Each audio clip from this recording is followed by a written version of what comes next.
Hello hi അസ്സലാമു അലൈക്കും welcome back. ഇന്നൊരു മിനി വ്ളോഗാണ്. ഇപ്പോൾ രാവിലെ തന്നെ മുറ്റത്തേക്ക് ഇറങ്ങിയിട്ടുണ്ട്. ഇതാ നമ്മുടെ വഴുതനങ്ങയൊക്കെ മൂത്ത പാകമായിട്ട് നിൽക്കുന്നുണ്ട് കേട്ടോ. അതൊക്കെ ഒന്ന് പറിച്ചെടുക്കാമെന്ന് കരുതി. ഇതാ ഇത്രയും കിട്ടിയിട്ടുണ്ട്. 2 കളറുണ്ട് കേട്ടോ, പച്ച കളറും പിന്നെ വയലറ്റും. അതാ അതിനെയൊക്കെ 3ആക്കി കട്ട് ചെയ്തെടുക്കുന്നുണ്ട്. കുട്ടികൾക്ക് സ്കൂളിലേക്ക് ലഞ്ചിനുള്ളത് പ്രിപ്പയർ ചെയ്തുകൊണ്ടിരിക്കുകയാണ് കേട്ടോ.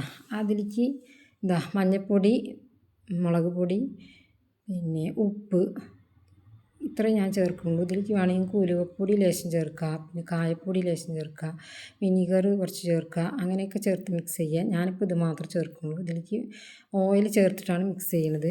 ഓയിലിൽ തന്നെയാണ് ഞാൻ പൊരിച്ചെടുക്കുന്നത് കേട്ടോ. ഇതിപ്പോൾ ഓരോന്നോരോന്നായിട്ട് തേച്ച് കൊടുക്കുകയാണ്. അതിൽ വരട്ട് കൊടുത്തിട്ടുണ്ട് ഞാൻ വഴുതനങ്ങയിൽ. അതിപ്പോൾ ഇതിൽ വിട്ടു പോയതാണ് കേട്ടോ കാണിക്കാൻ. ചട്ടി അടുപ്പത്ത് വെച്ചിട്ടുണ്ട്.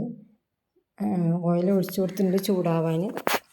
ചൂടായ ശേഷം ഓരോന്നോരോന്നായിട്ട് അതിലേക്ക് ഇട്ട് കൊടുക്കുകയാണ്. ഇപ്പോൾ എളുപ്പത്തിലാവും കേട്ടോ. ഫ്ലെയിം കുറച്ച് വെച്ചാൽ മതി, അല്ലെങ്കിൽ കരിഞ്ഞു പോകും. കുറച്ച് വെച്ചാൽ ഉള്ളിൽ നല്ല വെന്ത് കിട്ടും. എല്ലാം കുറച്ച് വെച്ചാൽ മതി. ഇതിപ്പോൾ ഒരു തവണ തന്നെ നമുക്ക് ഒരു 6 പീസൊക്കെ ചുട്ടെടുക്കാം. കണ്ടില്ലേ, ഇങ്ങനെ ഇട്ടെടുത്താൽ മതി. ഇപ്പോൾ ഈ സമയം കൊണ്ട് നമുക്ക് ബ്രേക്ക്ഫാസ്റ്റ് തയ്യാറാക്കാം കേട്ടോ. നീർദോശയാണ് ഞാൻ ഉണ്ടാക്കുന്നത്. അതിപ്പോൾ ഒരു കപ്പ് അരിപ്പൊടിക്ക് 1/4 കപ്പ് തേങ്ങ, പിന്നെ പാകത്തിന് ഉപ്പും വെള്ളം ഒഴിച്ചിട്ട് മിക്സിയിലൊന്ന് അടിച്ചെടുക്കുക കേട്ടോ. ഞങ്ങളുടെ അവിടെ ഇതിനെ പിന്നെ എന്താ പറയുക, ഞങ്ങളിവിടെ കലക്കിച്ചുട്ടത് എന്നാണ് പറയുക കേട്ടോ. പൊടി കലക്കിച്ചുട്ടത് എന്നാണ് ഞങ്ങളിവിടെ പറയുക. അപ്പോൾ അതങ്ങനെ അടിച്ചെടുക്കുന്നുണ്ട്. കുറച്ച് വെള്ളം ചേർത്തിട്ട് അടിച്ചെടുത്താൽ മതി.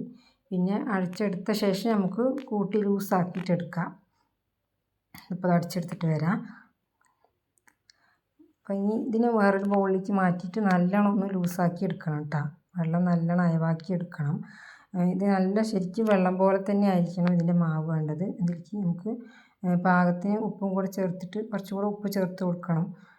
പിന്നെ കുറച്ച് വെളിച്ചെണ്ണയും 1 സ്പൂണോ 1 സ്പൂൺ 2 സ്പൂണോ വെളിച്ചെണ്ണയും ചേർത്ത് കൊടുക്കണം. അപ്പോൾ നമുക്ക് ചുട്ടെടുക്കാം. പാൻ അടുപ്പത്ത് വെച്ചിട്ട് നല്ല ചൂടായിട്ടുണ്ട്. നല്ല ചൂടായ പാനിലേക്ക് വേണം ഒഴിച്ചു കൊടുക്കാൻ. എന്നാലാണ് അത് ആ ഹോൾസ് പോലെ വരുള്ളൂ കേട്ടോ. തൊട്ടപ്പുറത്തും കൂടി ഞാനൊരു പാനും കൂടെ വെച്ച് കൊടുത്തിട്ടുണ്ട്. അതിലും കൂടി ചുട്ടെടുക്കാൻ പറ്റും. നല്ല പെട്ടെന്ന് എളുപ്പമായി കിട്ടുള്ളൂ പറഞ്ഞിട്ട് അങ്ങനെ അതും ചൂടായി വന്നിട്ടുണ്ട്. അതിലേക്ക് ഒഴിച്ചു കൊടുക്കുന്നുണ്ട്.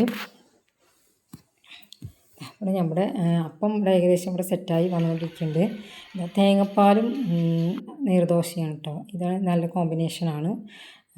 പിന്നെ ട്രൈ ചെയ്ത് നോക്കാത്തവരൊന്ന് ട്രൈ ചെയ്ത് നോക്കണേ.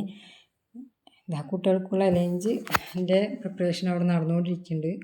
രാവിലെ വഴുതനങ്ങ പൊരിച്ചത് മാറ്റി വെച്ചിട്ടുണ്ടായിരുന്നില്ല, അതെടുത്തിട്ട് അതും പിന്നെ മോര് കാച്ചിയതും ഇതാണ് കേട്ടോ ഇപ്പോൾ അവരുടെ ലഞ്ച്. അതൊക്കെ റെഡിയാക്കി കൊടുത്തുകൊണ്ടിരിക്കുകയാണ്. അപ്പോൾ ഇത്രയേ ഉള്ളൂ ഇന്നത്തെ വീഡിയോ. എല്ലാവർക്കും ഇഷ്ടപ്പെട്ടാൽ ലൈക്ക് ചെയ്യാനും സബ്സ്ക്രൈബ് ചെയ്യാനും മറക്കല്ലേ. അടുത്ത ഒരു നല്ല വീഡിയോയുമായി വീണ്ടും വരുന്നതായിരിക്കും. ടാറ്റാ, ബൈ ബൈ, സി യു.